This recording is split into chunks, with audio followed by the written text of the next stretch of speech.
Cette actualité en Ukraine très riche, cette série de frappes qui a secoué toute cette nuit, qui se poursuivent tout le pays.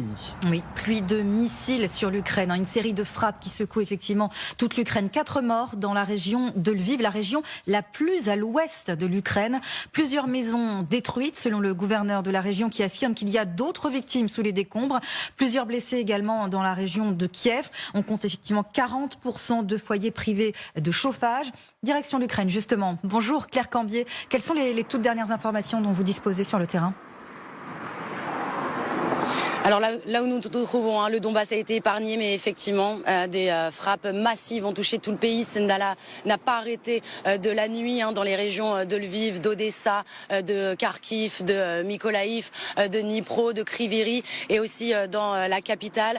Vous l'avez dit, le bilan est lourd, 4 morts, plusieurs blessés et cela pourrait augmenter. À Kiev, il y a eu 2 salves de frappes. Alors la défense antiaérienne a bien fonctionné selon les autorités.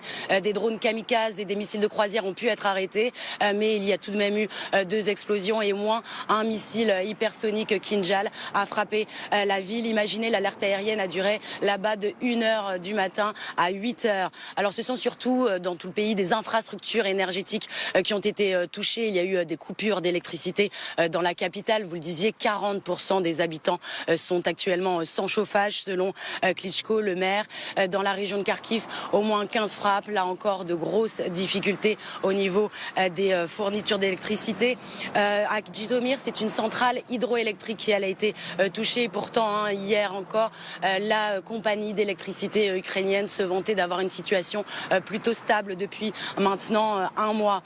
Des coupures d'électricité sont donc à attendre dans tout le pays et ce, même dans les régions qui ne sont pas touchées pour régulation. On sait que les trains vont avoir aussi énormément de retard. Ils affichent déjà 1 heure de retard puisque beaucoup partent actuellement de Kharkiv. Un réveil donc du coup très difficile aujourd'hui pour les Ukrainiens. Claire Cambier, merci beaucoup. Avec Vincent Wartner. Benjamin, on essaye maintenant de figer la situation, une photographie de ces frappes et de ces tirs nourris cette nuit. Vous voyez l'ampleur. Il y a très peu de points de la carte ukrainienne qui n'ont pas été touchés. On a les dernières images de Lviv. On disait 4 morts. Vous allez comprendre pourquoi 4 morts. C'est une zone résidentielle. Image publiée par les autorités locales qui a été touchée. Alors, est-ce que c'était la cible ou est-ce que c'est une erreur de tir? On le saura plus tard parce que visiblement, de toute évidence, ce qui était visé cette nuit, c'était les infrastructures énergétiques. Si vous regardez Kiev, vous voyez cette centrale-là, ce sont les images qu'on diffuse, la centrale électrique, ce qui explique pourquoi ce matin, 40% des habitants de Kiev sont privés de chauffage.